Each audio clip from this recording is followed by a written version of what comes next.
some people are going to find their fit somewhere else, right? Not everywhere is the right place for everyone.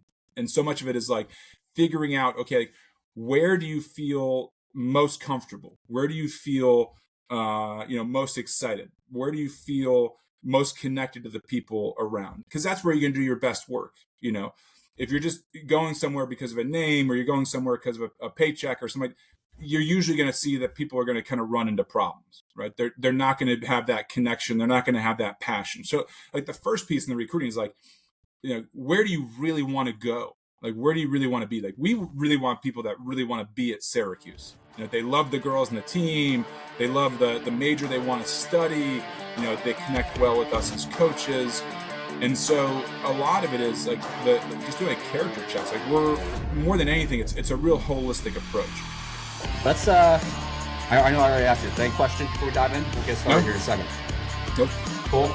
Yeah. All right. Well, let's do it. Why not? So let's for everyone listening, we have Coach Luke McGee, Syracuse women's head coach. I'm excited to chat with Luke. He's just obviously Syracuse is a program that a brand name that a lot of people know, a lot of people probably follow and have know a little bit about, especially on the Division I rowing landscape. And then Luke with his rowing background, his coaching background, and obviously now firmly into leading the charge up at Syracuse. We were just chatting right before this about what's on the horizon with winter trips and all that. So we'll definitely dive into that. Sounds like they just wrapped up the fall semester. But I think before we get started with that, Luke, why don't you just share a little bit about yourself, how you got into coaching, how you got into rowing, actually, right? We were diving into that a little bit prior to our conversation, but really excited for this conversation just in general, because I think, again, from the coaching Division I elite kind of rowing program, angle, plus talking a little bit about coaching and recruiting and all these different things. We'll have some fun with this one. But before we get started, just dive a little bit into how you got into coaching, when you started rowing, and we'll go from there. Yeah, sure. First off, thanks for having me. I appreciate it. It's always good to take a minute and chat about rowing. You kind of go through the coaching bit and you're like deep in it, through the semesters, and then you get a chance kind of different breaks during the year. If it's kind of like that winter break or summer break, just kind of have a pause and just, have some good conversations and catch up with people. So I really appreciate just having a chance to connect and chat, and we'll see where the conversation takes us. Should be fun. Yeah. So yeah, for me, like I was saying, I grew up in Connecticut. I lived there for like 14 years. And then I moved to Chicago like a week before high school started. And I ended up going to Loyola Academy, which is actually outside the city. I thought I was going to play lacrosse. I grew up, I was a basketball kind of lacrosse guy on the East Coast. I would admit, like, I wasn't great in either one of them. It was like the classic, like really tall kid that I love sports. I love athletics and like competition. And so I ended up out there, and it kind of came time to maybe try out for lacrosse. And I had some buddies that were doing the rowing thing. It was like a little club team, and my dad was like, "Yeah, maybe give it a try." And a friend of mine grabbed me and brought me to like their like little indoor training spot. We used to call it the cage. It was like literally like right below these stairs where we like stuffed all the ergs and the bench poles and all that stuff, right? Like classic old school, Rocky style training. And he had, I don't know, he'd been coxing for like a couple of weeks, but he had this mindset that he knew exactly what to do. So he chucks me on the erg and kind of teaches me some things. And I'm wearing like whalebone corduroys and like a t-shirt. And all of a sudden, like I'm doing a 2K, like in my lunch break. And this was like the first time ever sitting on the machine. Right. And so I do this erg, and then I bolt back to, I eat my lunch as fast as I possibly can. And I run to my English class, and I spend the next like 45 minutes, like just like sweating bullets and trying to hold down lunch. And for whatever reason, I was like, oh my God, this is my sport. Like I found it. This is what I'm going to do. And I think I went home that night and I told my mom and dad, I was like, I'm going to row. And they're like, okay. They had no idea what it meant. They're like, oh yeah, sounds good. And that was like toward the start of the journey. I rowed there and, did the junior national team my senior year. I tried out my junior year and then made it my senior year, which was totally eye-opening for me, like just like a different level of rowing. High school was great. Like I had a ton of great friends, but it was just like, wow, there's a totally different level to what's out there. I was lucky I got recruited to go row in college. I rowed at Yale my freshman year, and then I transferred to Brown, and I rowed at Brown for 3 years and graduated from there. And kind of along the way, did some national team stuff. I did under 23s a couple summers. Same thing, lucky enough to win it one summer, and did Henley when I was at Brown, and rode at Oxford for a year after at Brown, and then kind of did the senior team stuff for a few years. And when that wrapped up after, I guess it was '04, was when just total happenstance, like the freshman coach at Brown was leaving, like he was transitioning out. He was like moving to California, I think, to do some, different professional stuff. And Paul, who was the freshman coach when I was at Brown, called him basically. He was like, "Hey, like, are you interested in doing this?" And it was probably like the week after my national team rowing ended. And he was like, "Will you come up and interview?" And I was like, "Yeah, sure, I guess so." And I went up and interviewed for the job, and I give Paul grief because every time I see him, I always remind him, like, he offered the job to somebody else before he offered it to me. But thank God that guy turned it down, and I ended up taking it and moving up to Providence, and that was really like the start of it, And I started coaching the freshmen at Brown, and was there for about 3 years. I remember starting coaching there. The first practice, classic, like beginning coach. I'm like just like reams of notes about what I'm gonna do for workouts, what I'm gonna do for like technical bit, and like how we're gonna do this, and it's like all out the window. I remember like the first practice, like shoving them off the dock and being like, I have no idea if I can even teach people how to row. Like I've never done this. I don't know. Like I have like these novice guys mixed with some guys that have some experience, and I was like, like this like wave of panic. Like I don't even know if I can teach anybody how to take a stroke. Like let alone like I'm driving this motorboat like on the Seekonk. I was like, this is gonna be all right. Here we go. Like let's do it. But it was awesome. Like Paul was the best. Like he was like the perfect first boss to have. He was awesome. I love that guy. Like his mindset, like he just let me have like free reign with these freshman guys. And I remember there were times where I'd go out, like, "Hey, I'm gonna try this workout," and he's like, "Yeah, that's not really gonna work." And he's like, "But you should go try that and figure out why that doesn't work." Like it was just like total. You could just do what you wanted, but he was always there for like bouncing ideas off of him. And I remember like John and Phoebe Murphy were upstairs, and I could like walk upstairs and like have a coffee with them, and it's just like these like legends, and you're just kind of like, "Hey, what do you think of this?" And like it was like the perfect spot to begin. And Paul was great with the guys. Like it was just like one team. Like we just coached it. Like we were just kind of coaching it together, and it was just a really perfect beginning for the coaching career. Like clearly, like I knew the program because I had rowed there. So I had that level of comfort with it, like in the recruiting bit, like what I was talking about, for the school and for what we wanted the program to be and all of that. And it was just a really great, first 3 years. I was there for 3 years before moving on to Washington, but it was like the perfect beginning to my coaching career. And every time I see Paul, it's like, I just give you it's like this huge hug for Paul. He was like, it was like, I wouldn't have been able to start it without him. So, yeah, that was the start. And then I moved out to Washington. I coached there. Mike Callahan and we rowed on the national team together. In 2000, I had kind of like stopped. I went for like 2 weeks to the training center to try out for the Olympic team. And Mike was kind enough in that period to give me a rides back and forth to practice. And I was like this little kid. I was like this like 21, 22-year-old kid, right? And Mikey's giving me a ride back and forth. And so that's how we kind of got to know each other. And then he was coaching the freshmen at Washington when I was coaching the guys at Brown. And I remember he got the job as the head coach, and I just called him up to congratulate him. I said, "Hey man, like congratulations. That's awesome. Like it's always fun to see you, freshman coach kind of moving up." And I go, "Yeah, you got to hire a freshman coach now. It's gonna be challenging." And we started laughing, and I was like, "Yeah." Actually, says like, "Shoot, man, if you pay me enough, I'll come out there and coach the freshmen." And he paused, and he goes, "Really?" I said, "Maybe." I was like in my car driving. He's like, "Well, what are you doing this weekend?" And I was driving down to see my wife in Princeton, and I was, "Well, I'm driving to see my wife. I'm going to Princeton." He's like, "Well, I'm in Princeton, so why don't we meet? We'll grab lunch." I said, "Okay." And like literally like a week later, I was the freshman coach at Washington. So it was just and then I was there for about 5 years, which was the same thing, just like awesome, like amazing. Like it was just Mike and I kind of I wouldn't say building this thing, because we always had this view like we're like stewards. We're stewards of the program. And that's where you are at all these programs. You're just a steward of the program. Like, the programs are bigger than you. They've been there before you were there. They're going to be there long after you. Like, you're just the steward of a program for a few years, and then it moves along. And but we obviously, like, we really kind of poured ourselves into it, and had a lot of success. And Mike's really continued it, obviously, in the years since I've left. And it's always fun to watch. But it was a really, same thing, really special for 5 years I was there.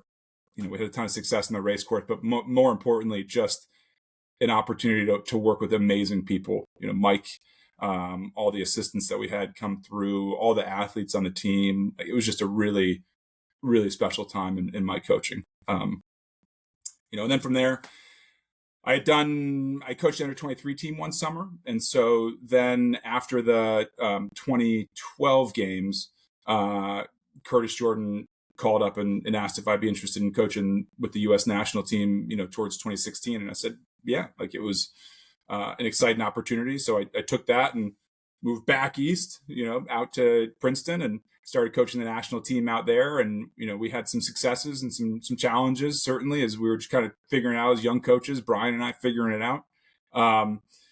But had a really fun experience of, coaching at the Olympic Games and seeing that whole world. It was always a dream of mine. Like, I wanted to get there as an athlete. I ended up getting there as a coach. But it was a really amazing time for me. And then kind of when that all wrapped up, I was like, college athletics, college rowing is just a really special thing. And I wanted to get back into it. And I happened to have an opportunity to come to Syracuse. I knew Dave Reichman he was coaching the national team when I was rowing on the national team. And he let me know the job was coming open. And, I jumped at the chance to take the job up here. And yeah, this is, I think, my 8th year now. It's amazing how fast it goes. So 8 years up in Syracuse. Yeah. That's and I have so many things I want to unpack there, and and just, I mean, your story, but what I want to go all the way back to the beginning. Sure. You referenced I got 2 questions actually for you. So one, you referenced you were at Loyola Academy, and I think it was your freshman year. Was that when you started rowing there? Yep. And prior to that, you said that you were a lacrosse player, played lacrosse and I think basketball. Right, yep. As a tall guy, right? We all everyone yeah. Kind of starts with basketball as well. Did you end up 2 questions? Did you end up playing in high school and balancing those sports with this rowing, or did you go all in on rowing? And then also, I'm very curious, in extension to that, like you said that you were recruited to Yale, and then obviously Yale and Brown. And what does the recruiting? I'm just really curious. Like, what did the recruiting process look like as at that time? Right, I'm assuming late '90s, right? Like, what did that look like? How different is it to recruiting today? Right. And that could probably branch off into a whole nother conversation as well. Right. But like, first question, like, hey, like, did the other sports play a role in any way beyond once you took that first 2K, that you weren't expecting on day one? Yeah. And then also just the recruiting process as a high school kid, and then next thing you know, you're rowing at an Ivy League program. Yeah. Good questions. Yeah. I mean, so like I said, I moved like right before high school started. Like, I remember I pulled into Chicago and like the Chicago like air show is going on, right? Like, I pull in and with my mom and dad, and it's like, jet fighters just like ripping across. And I was like, where? We went from like suburban Connecticut to living in like downtown Chicago. I was like, what's going on? And that first half of the year, I ended up playing basketball that first half of the year. And it was good in the sense it was a way to meet some new guys, some new friends. But it's almost like the first, when kids start college at freshman fall, like there's all that social connection that has to happen again. Like you're making this whole new friend network. And so there were challenges there. Like, it was tough. Like you're moving in, and people knew a lot of people from grade school, so they kind of already had their friend network. And I was just kind of like the new kid, right? Like, and trying to find my way. And basketball, like I said, it gave me some chances to make some friendships and to meet some guys. And then, but really, like, once I found rowing, which was after the basketball season, that was it. Like, that, I basically, that was like, it's the classic, like the rowers talk about, like, once you find the sport, like if you're in, like you are in. And it was like, that was like my life. Like it was like you're hanging out with the guys at the lunchroom table. I can still picture where the lunchroom table is at the cafeteria. Like, and we were just there all the time, like talking about rowing. And our buddies that were playing other sports, I remember them being like, can we please talk about something other than rowing? Like it was nonstop. But it was just what we loved. And I mean, we weren't great. Like we were pretty big and we had some guys that went to some pretty good schools, but most importantly, like we just had a lot of fun. Like we trained pretty hard. We had our coaches rowed at like Purdue at the club at Purdue. And we won some races, but it wasn't like we were trying to win the national championship. Like we were trying to win the Midwest championship. That for us was like, oh my God, we just won the Olympics, and we did senior year. It was great. It was like one of those moments, like everybody's swimming out to the boat and, celebrating. For us, it was awesome. But there were like little glimpses along the way of like what maybe you could do. I remember we went to nationals my sophomore year, and that was back when they did youth nationals. It worked together with college nationals, and they did them at Lake Harsha in Cincinnati, right? Where they would bring like the sprints winner, the IRA winner, the the Pac-12. Like they would bring everybody together and they would race them as like the national championship. And I remember we watched it. We raced the high school bit, and then we watched the college race, and Princeton won it that year. So I think that was '96. I want to say that Princeton won. And there was a guy in there, this guy Ted Carson, he had gone to Loyola, and he was standing on the awards dock at the national championship, and they're giving the trophy, and everybody's celebrating, and the Loyola guys, like my group, were kind of standing there cheering for him, and he looks over at us, and he's got his uni on, and he lifts one leg of the uni just like a couple inches, and he's got his Loyola Academy trowel underneath his Princeton uni, and I was like, oh man, that's cool. That's cool. And it was like this little piece where it's like, okay, like you can get places from here, from this little team, and he had done junior national team stuff. So it was kind of like a couple guys before me that had kind of done it a little bit. And it kind of gave me something to shoot for. Like gave me a little bit of a target. I didn't know much about it, but I was like, remember I had a high school guidance counselor that was telling me to go to Illinois. Right. And I was like, I don't know, man, like these coaches are calling me, asking me to come to their school. Like, maybe not, but I just had these guys before me. They kind of shown me like what you could kind of do. And I remember my junior year in high school, I was like, yeah, I'll do some junior national team testing. And that was back when like you would do the erg, you submit your scores, and it would be like hundreds of kids. Like you get the printout on the sheet of paper, and it was like the coolest thing. Like you could just see, like all these kids from around the country, like name, where they're from, obviously like height, weight, erg scores, and then you can kind of see where you stack out. In my junior year, I did a 20-minute erg test for the junior national team. And I did it in the boat bay of our, what I guess you would loosely call a boathouse at Lincoln Park, which is basically like these, bays that are like built into the side of the hill, And I did it with this guy, Alga Hant, who he ended up going to row at Northeastern. And Al and I did this 20-minute test, and I finished it. I was like, that felt pretty good. But I had no idea. I had no idea what good was. You know what I mean? I was like, yeah, it felt pretty good. And I submitted the score, and I think I was at Thanksgiving at my grandmother's house, and I called somebody to say, hey, did the scores come out? And they were like, yeah, dude, you finished first. I was like, wow. Okay. And that was became, I got invited to junior nationals, and that was like kind of the beginning of my recruiting process, because I was at this little team that nobody really knew about. But through that mechanism of like, okay, I'm going to try and do this junior national team test. I'm going to try and take this thing to the next level, whatever that looks like. That really opened the doors for me. I remember people, even on my own team, like, well, where do you want to go to school? And, Brown had been winning the national championship like 93, 94. And I was like, I don't know, maybe I kind of want to go to Brown. People are like, you're nuts. Like, you're never going to go to Brown. Like, they're winning the national championship. You're not good enough to go to Brown. Like, and these are the guys that I'm rowing with. I was like, I don't know. We'll see. And then after that junior national team, I got cut within the first week. Like I was terrible. I was awful. I remember Lincoln Park. We rowed on 1,000 meters of water in Chicago. Like that was our water. That was it on the lagoon, and it was like. And so I went to the junior national team camp, and it was in I want to say like is it the gunnery school, like Lake Washington, I think. And remember we went out to row, and I'm like, when do we turn? Like we're rowing like not even that far, like, maybe 15 minutes or 20 minutes and then turn. But for me, it was like, I'm used to rowing like 3 minutes at a time, 4 minutes at a time, and then having to turn. So this is a different world.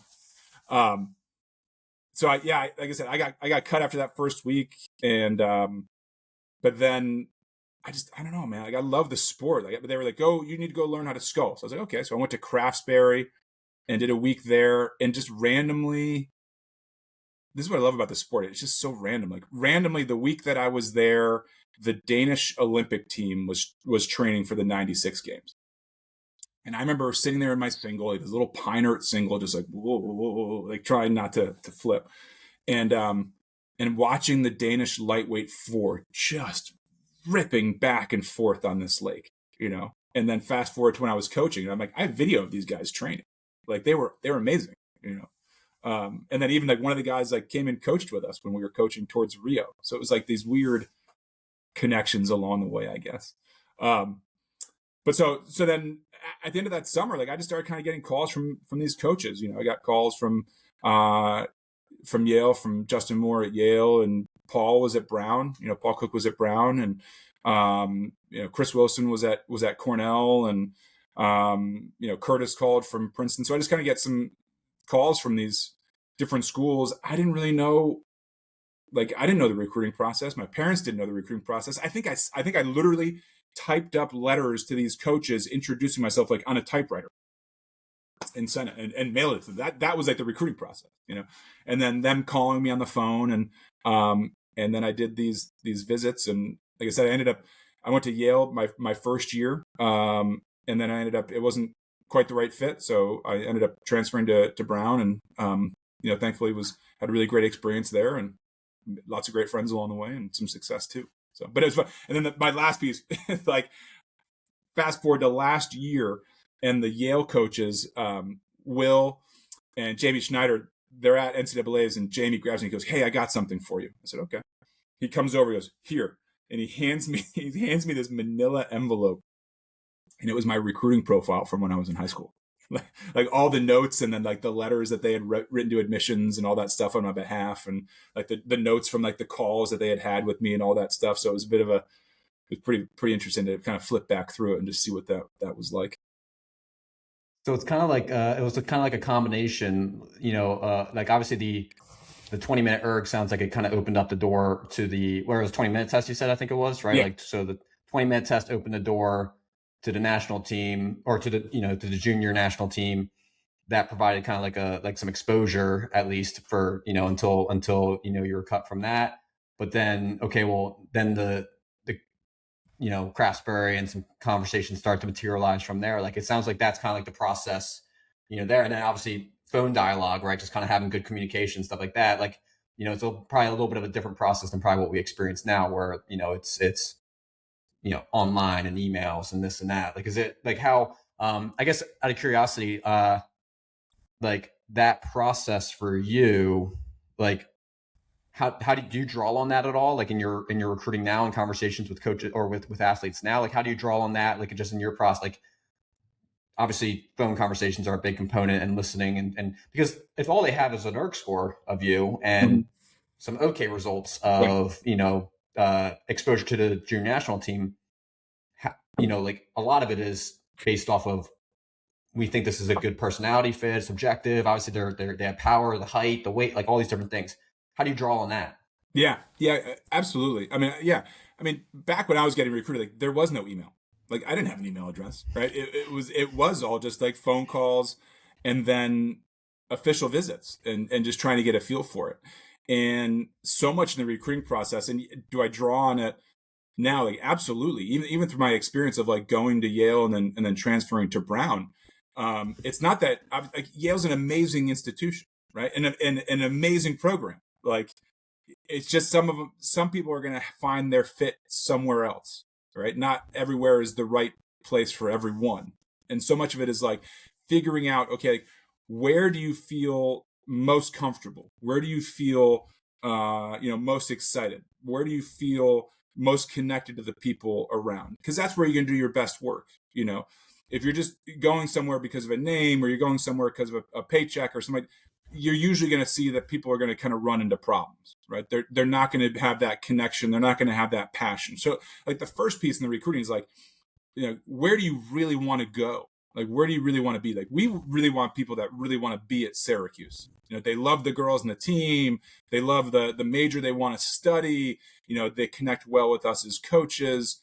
And so a lot of it is like just doing like character checks. Like, we're more than anything, it's a real holistic approach. Yeah, you're always looking for erg scores. You're looking for who's got the height, who's got the power, like the head, the heart, the lungs, that stuff. You like the lungs, you can measure, right? You can kind of see the erg score, but it's okay. But what about like the head? What about like the character of the heart? Like, and so you're really trying to do like just a full background check. You're talking to family, you're talking to teachers, obviously you're talking to the kid themselves, and you're trying to figure out, okay, what do you value? What's important to you? For us right now, like the culture of the team is massive. Like that's the cornerstone. That's the foundation. If the culture is not right, it's really hard to do the work at the level you need to do the work to be successful. Like if you're not really connected with those other people in that room, and feeling like you can bring your whole self, and feeling it's an environment that like there's a lot of trust and kind of understanding for what you're doing. Because again, like you're trying to push it so hard, you're gonna butt up against failure. Like you're gonna run up against that, right? And it's a space where we would say like, hey, you're supposed to fail, right? This is the space that this is practice. It's come in and figure out like how hard you can go and where you can get to. And that was kind of my thinking, even on like the junior national team testing. I didn't know that if I could make the junior national team, or even really know what it was about. It was more just like, okay, what is the next level? And let me just see if I can get there. And so you talk to recruits, it's like, or young rowers, it's like, just kind of see like where you're at now. And then, okay, well, what's one level up from that? And like, try and do that. And you might make it, you might not make it, but if you're always trying to have that growth mindset and that resilience, through failure, it's like more times than not, you're going to surprise yourself about how far you can actually go. So in the recruiting piece, and I'm kind of jumping around a bit, but yeah, you're really trying to figure out, okay, who's this person sitting across from me?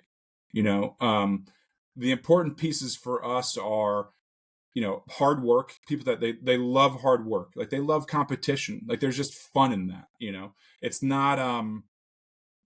it's not just the winning, it's the process of getting it done. Like that's what people really love. There's a good dose of humility in the sense like people that they realize you win as a team. Certainly you got to be a really good individual. Like you got to be able to perform and have, strong erg scores or boat results or whatever. But that understanding, like that humility is like, I only get as far as, with my teammates. Right. And then communication, like they're just really good. You're sitting in a room with like 60, 70 other people. You're probably not going to be best friends with everybody in that room, but like, can you communicate in a really respectful manner? And that might be learning how to be like on the same page when it comes to like racing and training. That also might be like having to have a tough conversation if you've got a problem with somebody. Like, how do you handle all that stuff? But that ends up being like, if you find that kid that like they really enjoy hard work, and that doesn't have to come from one. They might be a swimmer, they might be a basketball player, but they love like the process of getting better. They love being on a team, and they're really able to sit down and communicate that with you. Usually you found someone who's pretty good. Yeah. And out of curiosity, like, and I think again, like the recruiting side is so fascinating. And just, I like, I have a couple questions. I want to talk like coaching and the, kind of with, Syracuse and national team, and kind of like how like, those two parallels work together, like in your experience there, to how, that kind of has helped you as a coach now at a Division I program. But before that, the comparison I want to draw from is Washington to Syracuse, right? Or not even Washington, but like, top end D1 men's rowing. So Brown, Washington, your experience at that, like to now Syracuse, Division I women's rowing, which is in many ways like has skyrocketed in the depth and the parity and the programs and all that different things. And it's a different beast than men's rowing, where you kind of know who's probably, for the Right. most part, who's going to be in the grand final and who's in the top 10 kind of thing. Like, it's a little bit more, you kind of know Right. and probably a lot of the athletes are funneling to a lot of those programs early on. And obviously with your experience at Washington, being the freshman coach and being a coach there, now you're at Syracuse, where it's a little bit of a different beast, where you got all these different schools and all these different, competing with, and, NCAAs is, you don't know who's going to be positioned where and all these different things. Like, take that wherever you want, but like drawing from that experience coaching the highest of the highs on the men's side, Mm-hmm.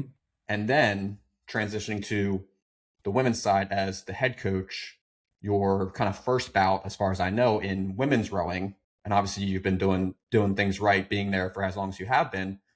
How is that comparison? Like, Yeah. and again, this could be recruiting, but also just Yeah. like in terms of identifying talent and trying to attract athletes to the program, and just take that wherever you want. Yeah, man, there's definitely a lot there. I mean, I think the interesting thing for me was, I was probably, let's ballpark, it's like 15 years into my coaching career, like before I became a head coach. Like, this is my first head coaching stop. Like, this is, I was a freshman coach, and then somehow I became, going from like 8 years of being a freshman coach to being the U.S. National team coach in charge of the men's eight. And so, like, even that was like this like vault in itself, right? And then coming back to kind of the college ranks to be a college head coach. um and I mean, I think, like, what we've been able to build here over the course of the 8 years, like, I'm really proud of. Like, are we where we want to be? Like, no, we want to win a national championship, so we're not, like, in any way totally satisfied for where we are. But I'm proud of the fact that, in that, like, laying the groundwork, like, we're a program that people want to transfer to, and that's because the culture's right, and the people that we have in the building are right. But people want to come be a part of it. And that's exciting, because it's just kind of reinforcing, hey, like, we're doing this the right way. Like, we're not having people running away from us. We're having people kind of come to us. And I think a lot of that probably comes down to, like, the communication component. Like, when I first came in, like, I've had to get better as a coach, over my 8 years here. Like, you come in from, like you were saying, you come in from coaching at, say, University of Washington, where, like, we won 5 in a row, and, like, the last one, like, we swept everything, and whatever, great. And then and then you coach at, like, the World Championship and the Olympic level, and then you come back to the college ranks, and what was kind of like a mid program at the moment. It was like, okay, you think it's gonna probably, you kind of think it's gonna be one thing. Like, okay, well, this is gonna be D1 athletics. We're all gonna be on the same page here. Like, we're all trying to do the same thing, similar to, like, what we were doing at Washington. And it took me, I had to get better and realize, like, okay, I need to meet this team where it's at. I need to improve my own level of communication with these athletes and figure out, like, what do they want to do? How do they want to do it? Because I might have a picture in my head, but it really isn't about me. It's about the team, and about what we want to get done and how we're going to get that done together. And so it's kind of taking that time to build the components of really good kind of communication. Oftentimes every team will have, like, their team captain, but it's okay, how many different pieces can we put in play here to improve the communication from us to coaches to athletes, athletes to athletes, just understanding, like, that is going to bear itself out here on the race course. I'm a big believer, like, if that's right, if you can get people racing for one another, uh, they're gonna perform at a really high level. If it's individual, where it's like there's ego there, and you're just trying to win your own medal, yeah, you're gonna kind of come up against a bit of a ceiling there. But if I'm in a boat, and hopefully a lot of people in a similar boats, but if I'm in a boat and I'm, like, sitting behind you and I'm trying to win for you, like, I'm trying to get you on the podium, I'm trying to win your medal, and I'm giving of myself to do that. That's special. Like, to me, that's a team. That's a team. Versus I'm just trying to win for myself. I think, and it kind of changed for me going from, like, athlete to coach. Like, probably my favorite moment as a coach is that moment when you win a big race and you're kind of coming into the dock, and you go to you reach down to your shoes, and you pop your shoes open, and you can't wait to jump out of the boat and give the guy a hug, and high five and all that stuff.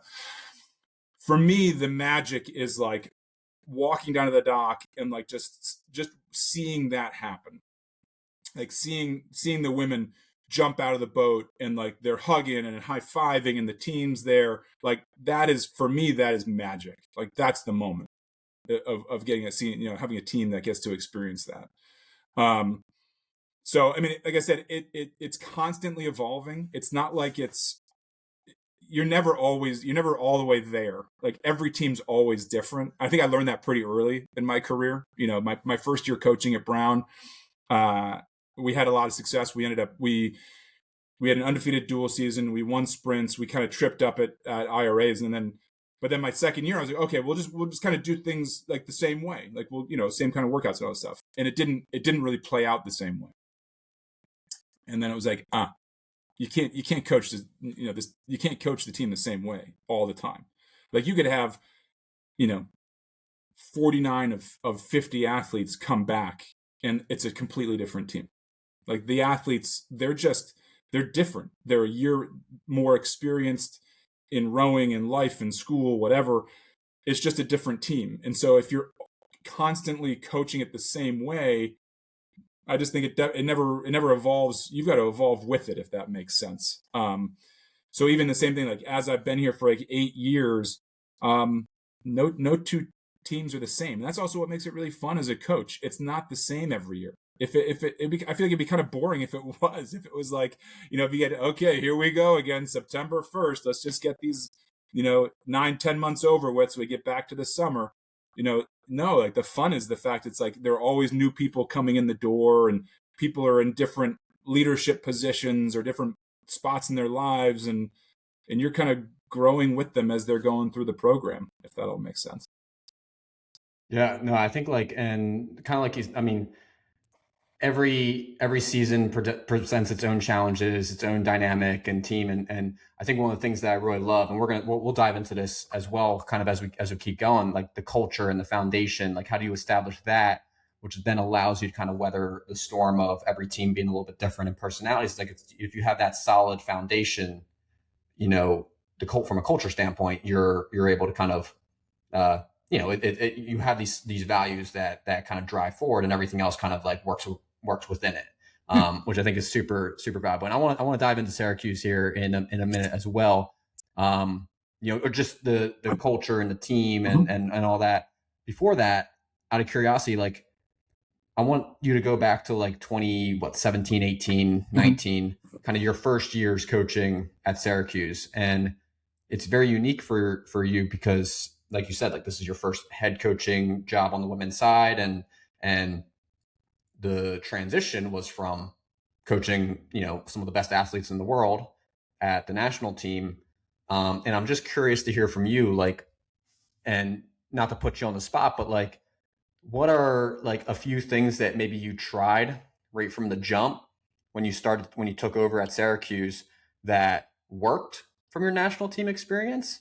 And then like, are there things that maybe like didn't work? Like I went from coaching, the 8 to 12 to 16 best athletes in the world, in the US, literally on the men's side, like to now coaching a Division I program on the women's side. Like what are things that you tried that worked? What are things that you tried that didn't work and it was a good lesson for you now in year 8? Yeah.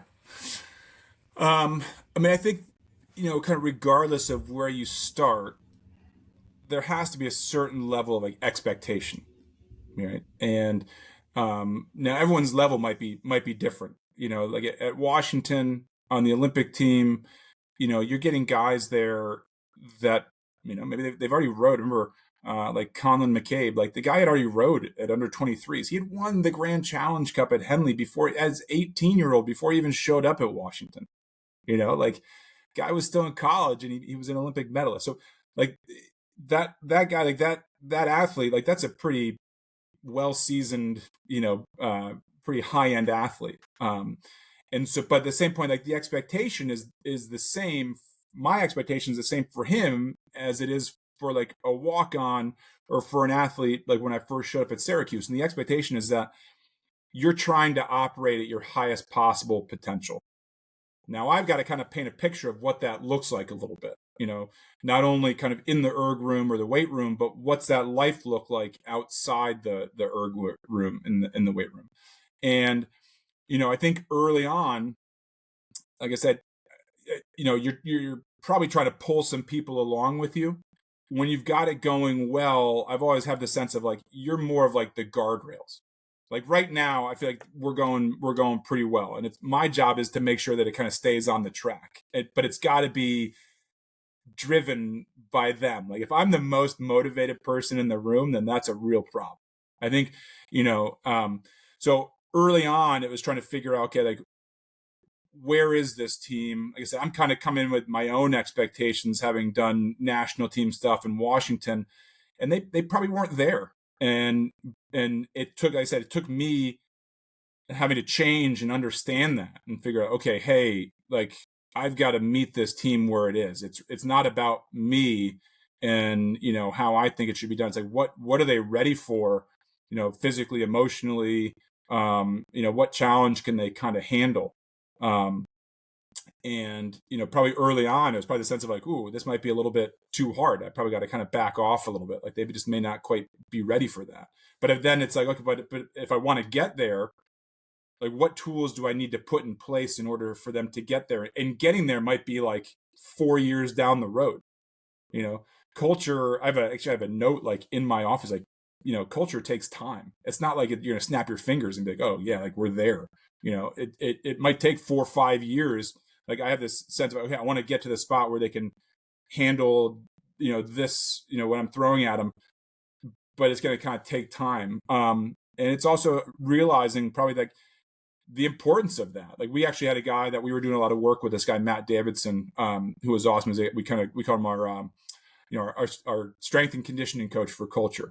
And we were kind of batting ideas back and forth, but it's like that analogy of, okay, if we want to get to the mountaintop, like what do I need in order to get there? And part of my job, which I love that I think the analogy came up, he's like, part of my job as the head coach is not only like, am I trying to get you to the top of the mountain? I've also got to get you back down safely, right? So I've got to have this culture where, you trust me as a coach and I trust you as an athlete, and, and I'm keeping you safe as we're going up, but I'm also making sure like once we reach the pinnacle, like say it's, a couple years ago when we won the ACCs, well, was it all about winning the ACC? And damn the torpedoes. Like it doesn't matter. Like if we broke you physically, emotionally, like no, you should still be just as much in love with the sport of rowing when you graduate as you were when you came in the door. And if you graduate and you're only better at rowing, if we've only taught you how to be a better rower, we have failed as coaches. There is so much that goes into this as a college coach.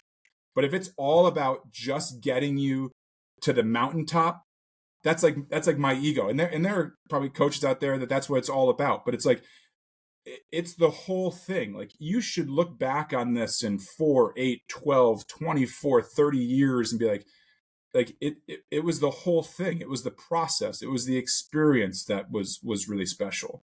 I take a lot of pride in like two women off the top of my head I can think about, like Cami, a woman named Cami Kralakid, who she rode in the Olympics at Lithuania, and Emmy Frederico. She's trialing. She just had her first World Championships down in Australia for the senior team.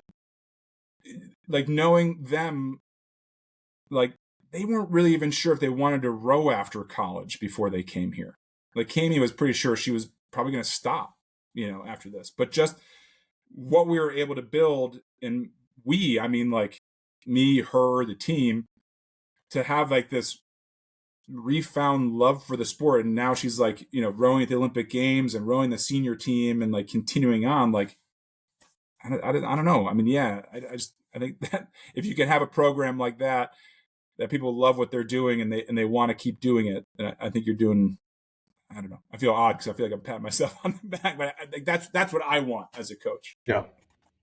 What what are like, because you reference culture a lot, and obviously it's foundational to what you guys do, and something that I think for coaches who kind of think deeply about kind of again like how is our team defined, and how who are we about, how do we represent ourselves, and so on and so forth. And again, that's the piece that's lasting for 8 years, but it takes, like you said, I love that saying of like culture takes time. You can't build that right from day one. And the thing that I always think about is like, a lot of times where, okay, well, you maybe have ran into this, like you're coming from the national team and you think that like this is the perfect thing that works for athletes. This is what's going to make anyone faster. I'm going to apply it here. But then you realize that you have athletes of a much more diverse, starting point, or where they are when you try to implement these systems. Then you got to be like, okay, well, I got to work them up to that, right? All these different things we try to kind of plug and play, but in reality, it evolves over time.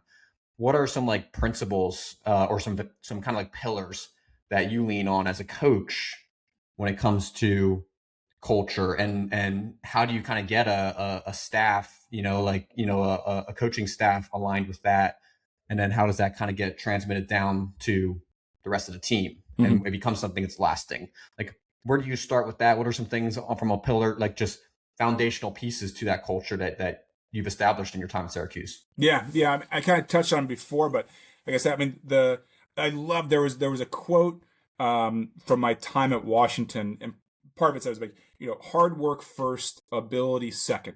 I think the full quote was hard work first, ability second, genius third. But I kind of trimmed the last part anyway. But hard work first, and ability second, and I think celebrating uh the hard work and the competitiveness that a person's willing to put in. If someone's going to come down there and and and put in hours a day towards this pursuit, like it doesn't matter if they're the stroke of the varsity eight, they're running the 3v8, if they're racing at the conference championship or they're not. Like they're an important part of the team. They're a valuable part of what you are getting done there at the boathouse, and their contribution to the team and to what you might deem as like the success of the team is massive, and it's this sense of like, again, everyone's kind of trying to operate at their highest possible potential. So if you see somebody that is willing to put that time and that effort in, and they're having whatever, like they're having a PR on an erg, or they're having a hard erg and they're not having a PR, it's like, how do you value that? Like, how do you reward that? How do you make sure that you're still, making sure you're still giving that pat on the back and still communicating with everybody, in showing that, hey, like, listen, like we really value everybody here. I love coaching the team. Like we have a kind of, I would say, like a mid-sized team. Like, I guess now it's kind of changing with roster size stuff, but we've never been a team of like 100 people. And I love that because it actually lets us really get to know our student athletes, like really know them. And then for us for them to know us too and see us for human beings. Like I want them, like, listen, like we're not going to be friends, but we're going to be friendly, And so even them to realize like, their experiences that we as coaches have probably gone through in our lives that are important for them to know. And the same thing, but just that sense of like, regardless of who you are, like like what boat you're sitting in, like there's real value to the hard work that you're bringing there, and they need to know. And that might be what they're doing in the classroom, on the erg, in the boat, whatever. But like that component of like that hard work first, like you just don't get anywhere without hard work. Classroom, like I said, boat, whatever. Like that's the first piece. And then like that sense of humility, like that's a big one. Like that willingness to put the team first, not have that ego. It isn't about me, it isn't about the coaches, it isn't about one person in one seat. It's about the team. We're a sport that the team wins. And you hear it in business, people are like, oh, like we're this team that we're on in the workplace. It's like, man, that's not a team. Like the team that you're willing to, like I said before, like you're willing to kind of give of yourself for the success of the team, for the success of others. And that might be in the sense of like, hey, like I really want to be in the varsity eight, but I'm in the 2V. How do I make this boat as best as I can possibly make it? Like, how do I be here right now? But that, I guess that humility of like that team first mentality, and the how do I make others around me better? And then there's that communication side of things where it's like, how do I get my point across? I don't know. I use it kind of jokingly, I guess, when I talk to recruits, but it's like, are you the type of person, you go to the grocery store and you pay, and it's someone you've never seen before in your life, and you're never going to see them ever again. Like, are you the kind of person when they hand you the change, do you say, thank you very much, have a great day? Or do you just take the change and walk out? Right? Are you the kind of person, like, you walk out and you got your grocery cart, like, do you put the grocery cart back where it's supposed to go, or do you just kind of leave it there for somebody else to do? Right? Like, the person, like, what you're supposed to do. Do you actually do it? Or just that little moment, like, do you take that little moment and say, hey, thank you very much, have a great day, I really appreciate you? Like, so talking about that, valuing that, trying to put that forward to the team, and certainly, like, we're never perfect. That's what I would always say too, like, team culture wise, like, we're never perfect. We're always trying to be a little bit better. We're just trying to grow and try and be a little bit better every year. No, I think, again, like, and you're probably, and this kind of kind of goes into my next question, like, you're probably as you're trying to establish this culture, or maintain a culture, Mm-hmm. right, and have the right fit for athletes. Just like, out of curiosity, you kind of referenced it where, okay, like, roster sizes are adjusted and stuff like Mm-hmm. that. Or actually, for you guys, you're if you're a team that's on the smaller side purposefully, it's like, you're probably, the due diligence that you're putting in to make sure that you're finding athletes, that are the right fit.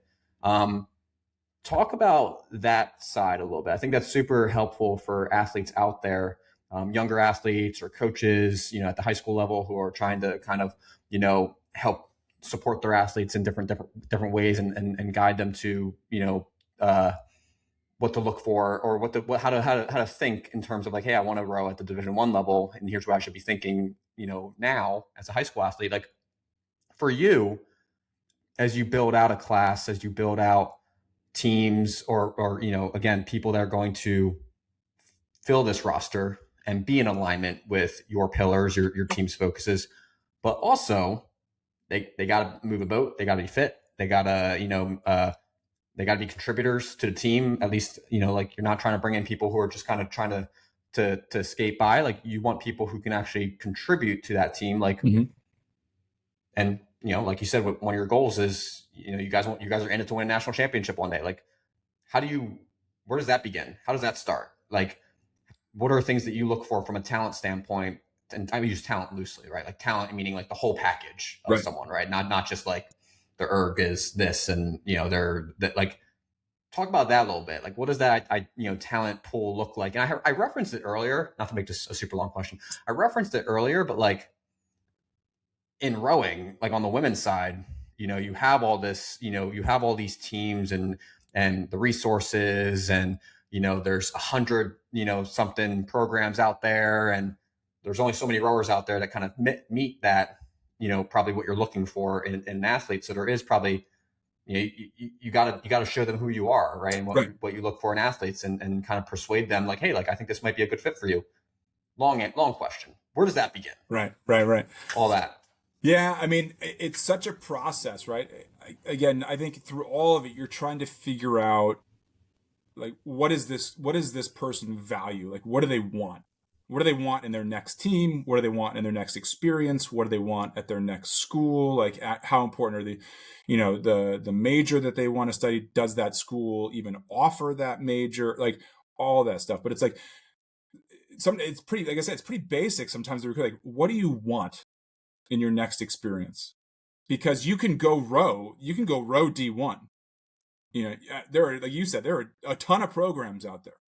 Now, it doesn't mean that they're all going to be the right fit for you. And you see it, and this is, kind of sometimes a challenging bit with scholarships, where it's like, some programs might have more money than others, or some, or some are in different positions, so they're going to make different offers, and as they're kind of handling their finances. And it's like, trying to figure out, like, okay, you can go somewhere on the financial decision, and you might be the best person when you walk in that door. It's like, is that what you want? Or are you the kind of kid, when you walk in the door and you see people on the erg and you're like, wow, they're really fast. Okay, does that scare you, or does that excite you?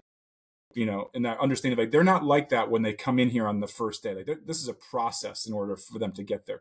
Our expectation is not you're going to step in and be like, on day one, like, you shouldn't be. That's a problem. If you are, then our team's not very good. Like, if you're number one coming in, like, you should have to fight for this and try and make an improvement. So it's back the same thing. Like, what do you want? Do you want the challenge? Or what's the kind of experience you're looking for? Certainly I feel like with the staff that we have, like, I love the staff that I have. They've stuck around. People try and poach them for different programs, and they stick around because they love the girls and the team and being a part of what they build. And I think having a group of people that well just continues to build that culture of the team, like that real firm understanding. It's not like you're selling something. It's like, hey, you're just kind of showing people like who you are. Like, I always feel like if I'm really trying hard to sell you or persuade you, that's probably not going to work out well for you or for me in the end. I gotta back to the same thing. My personal experience. It's like, you have to want to come here. Like, we want people that want to come here versus that we've had to like really like do the used car salesman, song and dance to get you to come here. We want people that are coming here because, like, wow, like, I love the school and I love the team and the coaches, and like I realize I can be really successful and really well supported there. So much of it is just like, again, taking like that holistic approach and really taking the time to get to know someone and giving them time to get to know us. We're not one of those deals where it's like, listen, you've got till Tuesday to tell us whether or not you're coming in because this scholarship's going away. If someone's doing like that shotgun style for a scholarship, they're trying to hide something.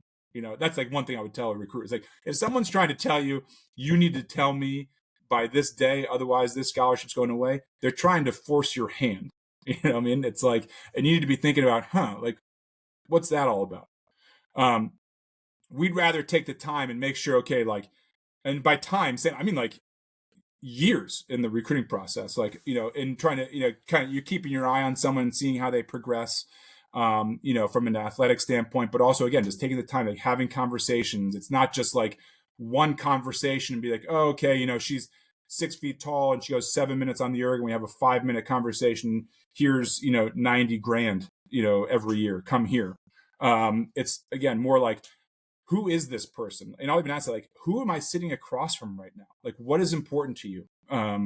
What makes you tick? And what are your expectations for me as a coach? How do you like to be coached? What do I need to know about you as an athlete if you come here in order to make you a better, an athlete or a better student? What do you feel like you need in order to grow? Where do you want to go? Like, what are your goals?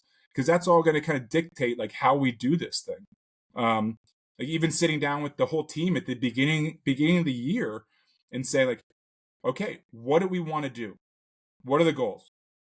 Let's list them out. It's not my goal. Like, I'm done rowing. I've gone down the race course for the last time. It's like, what are your goals? Okay, great. We've listed them out. Here's what we want to do. That's great. So now we can have this understanding when things get hard. We can reference back, say, hey, don't forget, this is what we're trying to do, based upon your own words, this is what you want to do. But at the same point, okay, let's put that off to the side now and let's focus on the process of getting this done. We can sit here every day and say, hey, we want to win the national championship. We want to win the national championship. That's great.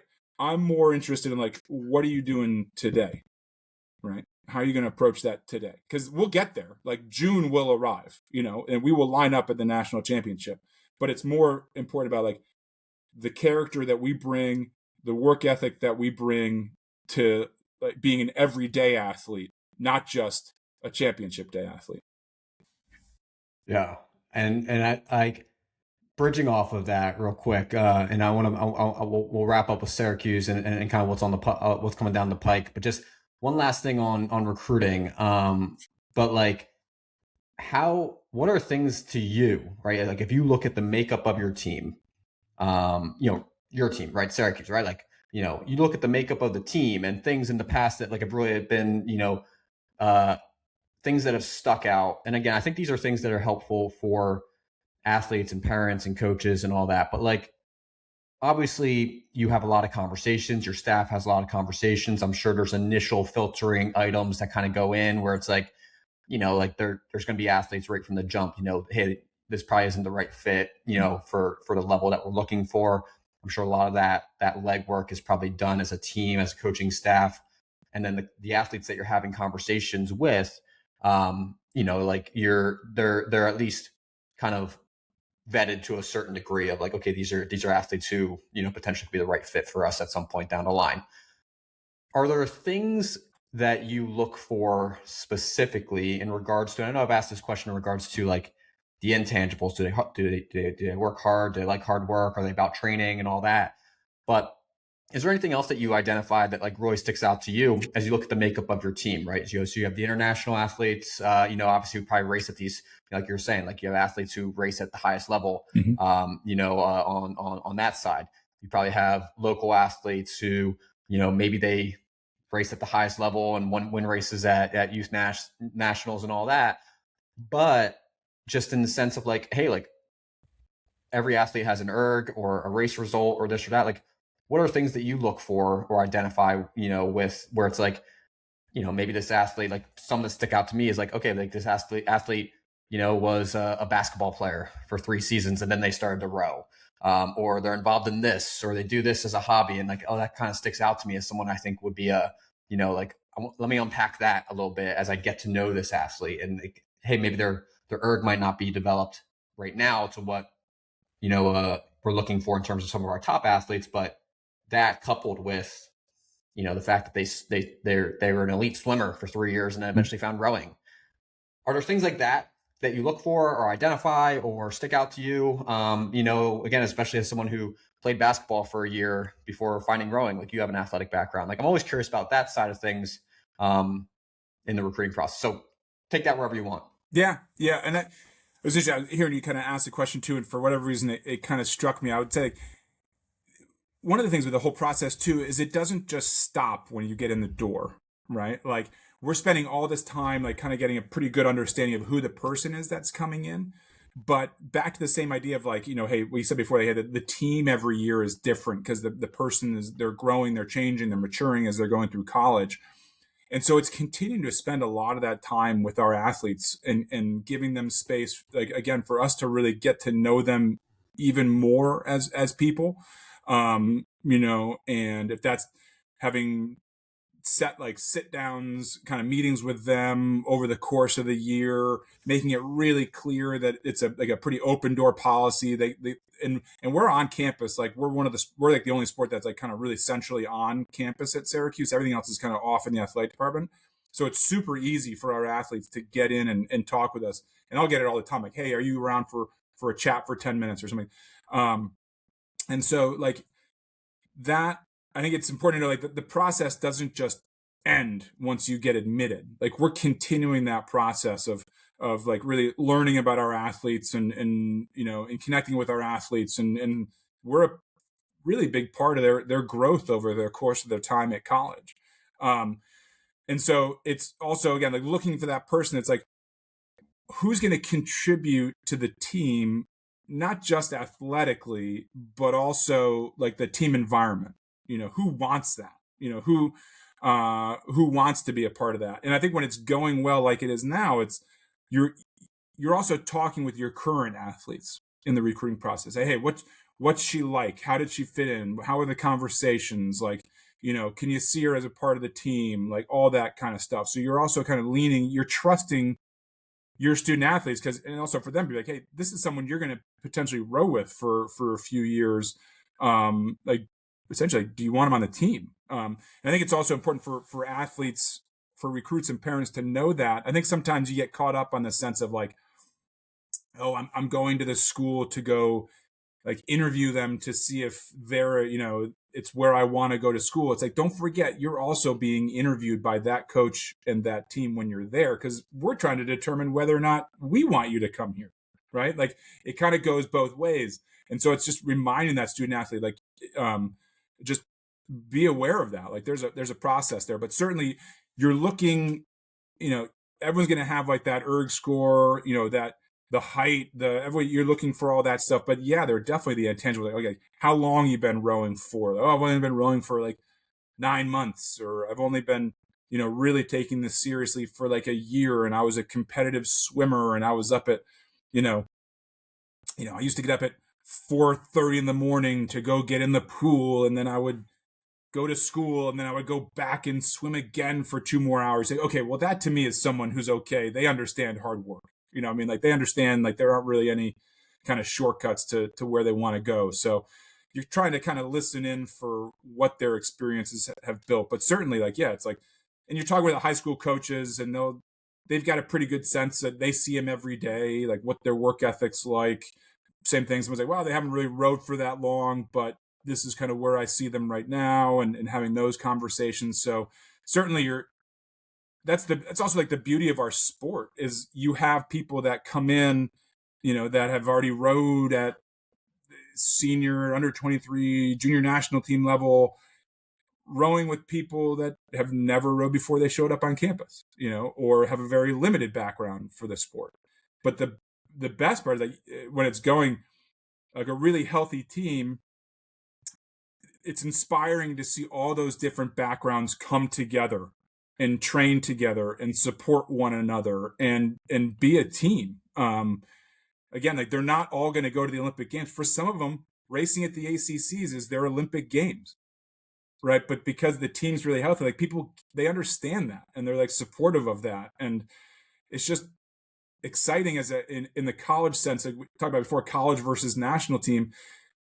One thing that's really special in the college, like you see people coming together from all these different backgrounds, all this diverse experience, and coming together and connecting as a team, if that's kind of where they're from geographically or anything. But then you see them make these connections and these lifelong friendships, and they're off visiting each other, like in Australia, like right now, like winter break. It's like, where are you going for winter break? Oh, I'm going to Australia to go spend winter break with my teammate down there, or she's spending Thanksgiving with my family, and it's just it's really fulfilling to see these connections made.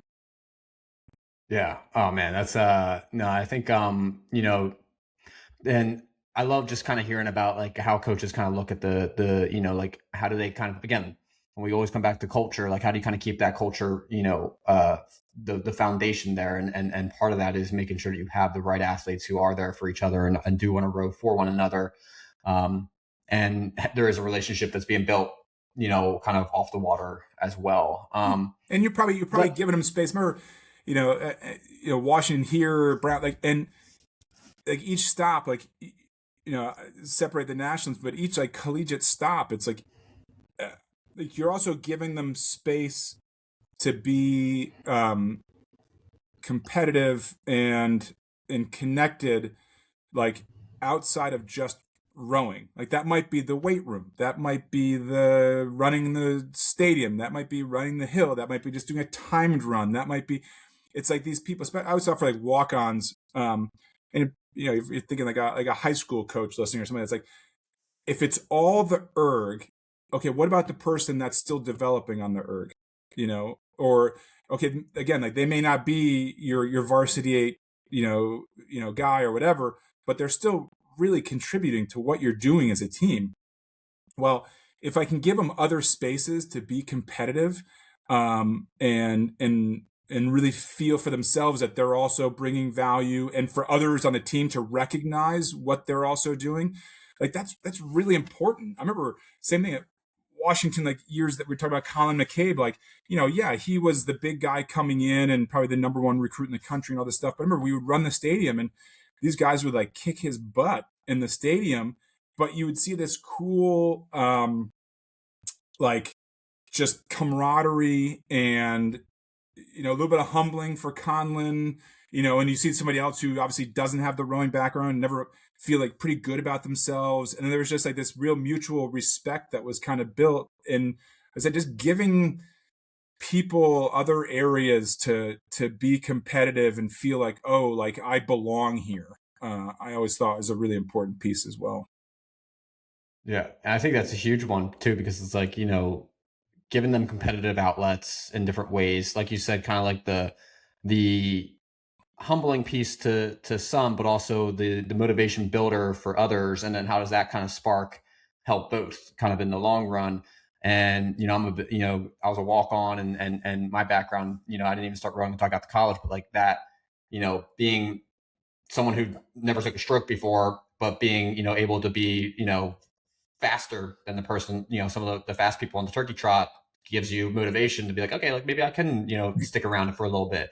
So like, I think that's a huge piece. And also like you referenced it before with the weight room and like giving them the space to, succeed and be, teammates both, there's what you do on the water and on the erg, but then there's like, I think the weight room is a massive, culture builder, or, doing events like running the stadiums and stuff like that, where you get to kind of like poke fun at maybe the athletes who struggle at it a little bit more so than the athletes. Like they might be crushing it on the erg every day, but they don't, the stadium just not, it's not their thing, right? That's not their background. And, it gives the athletes a chance to kind of like roles reversed, right? Like, okay, like now, so I think those are big culture things too, that are often, you know, kind of like overlooked, not so overlooked, like, you can bake them in and then they kind of build up that cohesion in the sport and with the team. But bridging to just, I want to wrap things up. I want to be conscious of your time, but I do want to chat just a little bit about like, and where I want to start with just Syracuse. And again, we'll go for another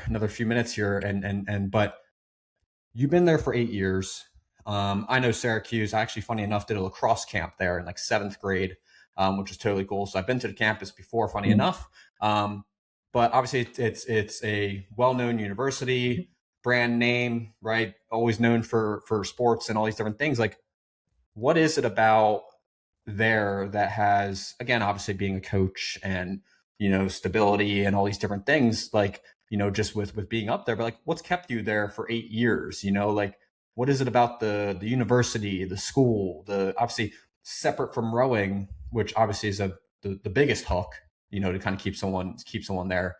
But like, what is it about that area of the country, the university, the campus that attracts you to want to be there for, almost a decade now? Yeah.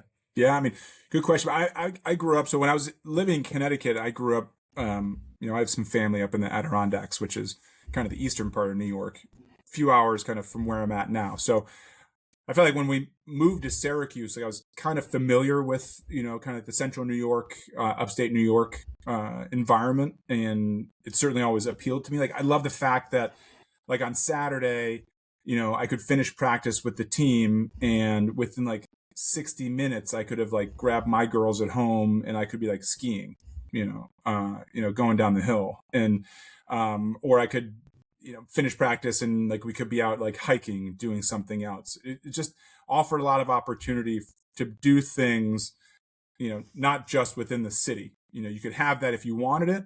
You could go to the basketball game with 30,000 people and see, a Syracuse, North Carolina basketball game. You can go to a football game where you're basically the biggest game in town. Like, there are no other pro sports teams. So it's kind of like you're the biggest name around. And then school wise, like it's like the best of both worlds. Like, I've coached at the Ivy League, I've coached at the Pac-12, originally, I guess, Pac-10. And we're an Ivy level academic experience, but with that Power 4 athletic department. So you get the best of both worlds. Like, you get all the support with some of the best degrees and departments in the country. Like Newhouse, our communication school, is like the best in the country. You see all those people on ESPN, like calling football games, calling volleyball games. Like, they're Newhouse grads, right? It's like undergrads running the communications room for all this stuff. And so then that kind of also trickles, like, what keeps me here as well is like, it's the people, it's the team, it's what we're able to build. It's the women on the team and the people that want to come be a part of it. Like, that's what makes it special for me. It's the coaches that choose to come here and stay and work with our student athletes, and, and trust me as a head coach and want to be a part of it. And me trusting them and building that relationship, and obviously, if you've done a good job as a coach, like, you're going to have coaches that move on to other places. Like, Claire O'Howell's at Harvard, and it's awesome to see her doing a great job. Like, she was, I think, my first hire here at Syracuse. So it's always wild to see people kind of moving on. But the thing that keeps us here, one, other than just kind of loving like where we're living, is the people that you get to work with on a daily basis. It just kind of fills your cup where you get to go, into the erg room or down to the boathouse, and you get an opportunity to work like with athletes like that. I still just love being on a team. I loved it when I was a little kid playing like rec league, lacrosse, and basketball. And people are like, why do you still do it? I was like, because I still love being a part of a team. It's special. Like if you get a group of people that are commonly bound and like striving for the same thing and you're all doing it together, like you've been on it and other people, but it's just a special beast. Like all that energy and excitement and passion kind of driving towards a common goal. Like I've been doing it for obviously since I was a little kid doing other sports all the way through now, and it still gets me out of bed. Yeah. Oh man. And that's I think one of the things that you referenced, like obviously great academic institution. I know about the communication side of things. Like I've heard of that, even since I was looking at colleges when I was, in high school. Like so that's very well known with Syracuse and all that. So it's funny that you referenced that. But then coupling that with the D1 real D1 athletic kind of feel, which I think is very, very cool, where it's like, Syracuse football and basketball and just like the athletics, I'm sure there like is something that athletes are very attracted to, just Yeah. that whole blend, Yeah. I mean, you're one Yeah. of like a few hundred kids on campus that are walking around with like the backpack, Yeah. and the coat and all that stuff. Right. So you feel like, yeah, okay. Like I'm a Syracuse athlete. I think like I loved Brown. Like it was amazing. I love it like to my core, but it's like you go to a football game and it's like you and like, you know, 35 people and 27 of them are like parents. It's like versus, same thing at Washington. I love it. I love it. Like in the fabric of my being, it's awesome. I just feel like here it gives you a better balance of the two. You don't have to choose kind of one or the other. Yeah. Oh man, I love that. I love that. Last thing, or two things, and then we'll wrap up. What's coming down the pike for you and the team? I know you just wrapped up the semester. I think you have a trip down in coming up down in down south. Just if you don't mind, quickly kind of give us a rundown of what's to come here in the next few weeks. Obviously, hopefully athletes are training and all that. As they get ready for the spring, but what's to come over these next few weeks as you look ahead towards the spring? Yeah, I'm excited. I'm really excited about the group that we have right now. It was a great fall. Like they trained really well, got really strong. We're kind of ahead of the curve where we've been recently in years. So we're really excited about the group that we have. They're on their own right now, doing their training kind of over winter break. So if they're listening, I hope they're training. But that is, I guess that's their choice. We go down to Florida. We go down to Palm Coast, which is probably like outside of Jacksonville, about an hour and a half. And it's awesome. Like we're the only team there. We end up actually we rent for the women. We rent a bunch of like condominiums, like three of them living together in a condominium, and we give them a bunch of money for groceries, and they hang out and they cook together and they hang out by the pool and they train twice a day and jog to practice. And it's like we said before, it's like the first time where they just get to hang out with each other outside of school. No stress for, exams, papers, scheduling of where they need to be when. They just get to like hang out and be a team, which is awesome. So I feel like that's like my favorite camp. Like I love, and even for us as coaches, it's like, we get to coach in the morning, go home, have like a coaches meeting over some coffee and, some food, kind of what we're doing in the next practice, lineups, and just kind of like, bat it back and forth about what we feel like the team needs and all that stuff. So it's a really, really fun trip. And then we're back and training until we hit March. We do a training camp down in Clemson for a week for spring break. And then pretty soon after that, we get kind of into the racing season. And, it's another challenging racing season for us where, we get to race some really top teams. And the exciting bit is like over the past 8 years, we've become one of them. When we first showed up, we really challenged ourselves how we set the race schedule up. And it was a sense of like, hey, if we want to be one of the best teams, we got to see what speed is. Like, we've got to race really good teams. There's no point in racing other teams. Like, we're going to have to, we might kind of take some lumps here. And like I said, over the course of the years, like, we've built ourselves into one of those teams where people realize, like, people want to race us. They realize, like, we're a real competitor. And sometimes that comes with a sense of, like, hey, if we can beat them, that sets us up well for NCAA selection. And it's the same thought process for us. So we've got another really good, challenging racing season ahead of us, but one that I think we can meet and be super successful on. So I'm excited to see how that goes. And that'll start kind of end of March and obviously carries us through NCAAs, which I think are May 31st down in Gainesville is the last day of the season this year. So all to play for coming up here in the next semester. Man, I love it. And we could do 2 or 3 podcasts off of a lot of the stuff that we talked about. This is great. And again, I we were chatting before about the value of a winter training trip. And being able to go away in January, I think is a huge piece. Last thing, piece of advice for athletes at home who are considering college rowing and want to take, go off and potentially row for, a competitive Division I program that balances great academics with elite athletics. Like, piece of advice for an athlete at home who would love to travel this path one day. Oh, there's a lot there. I think first I would tell athletes when they're kind of sitting in the office in the recruiting process, it's almost like congratulations of doing the work necessary to get to this spot. Like, there just aren't a lot of kids across the country who are sitting in the offices of D1 head coaches having chats about coming to row for their program. So number one is, like, you got to do the work, right? You got to be excited about it, but you got to do the work to get yourself into that position. And really knowing, like, what you want in that next place. What's important to you? What do you want to do academically and what do you want to do athletically? Like, if you're in a position to have a lot of those conversations, being true to yourself and knowing what's important to you and figuring out, like, does this place fit?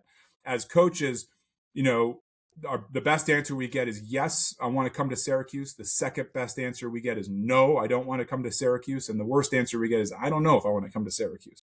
Right. So I think, like, taking the time to figure out, okay, what's really important to you for your next step. And then back to that sense of, like, for me with the junior national team is finding ways to challenge yourself. What's the next challenge that you can go after? If that's the junior national team, if that's the college or the erg score or somebody else that you're racing with on your own team, right? It's like, what's the next level? And set your sights on that and try and go achieve that. And you may or may not get there, but I guarantee you're going to be better because of that process. Man, I love that. That's a great spot to wrap things up. What's the next challenge ahead? Again, regardless of where you are, what's the next level? So, no, Luke, this was a blast. This is a long one, and that's purposeful because we could have a great conversation for, again, this was a lot of fun things to talk about. We could totally do a round 2. Hopefully we will at some point. I'm very, very fun conversation, and my hope, hopefully we'll cross paths here in the spring coming up. I'll take a look at the calendar, at the schedule. Maybe we'll make a trip up to Syracuse at some point later on down the line. That'd be a lot of fun. But again, thank you so much for coming on. Hang on for a minute after. I forgot to tell you that beforehand so that we could finish the recording. But again, thank you so much for coming on. And good luck as you guys prep for January and your winter training trip. And work your way into the spring. Good luck with all that is to come. Appreciate it. Go Orange. Yes. I love it.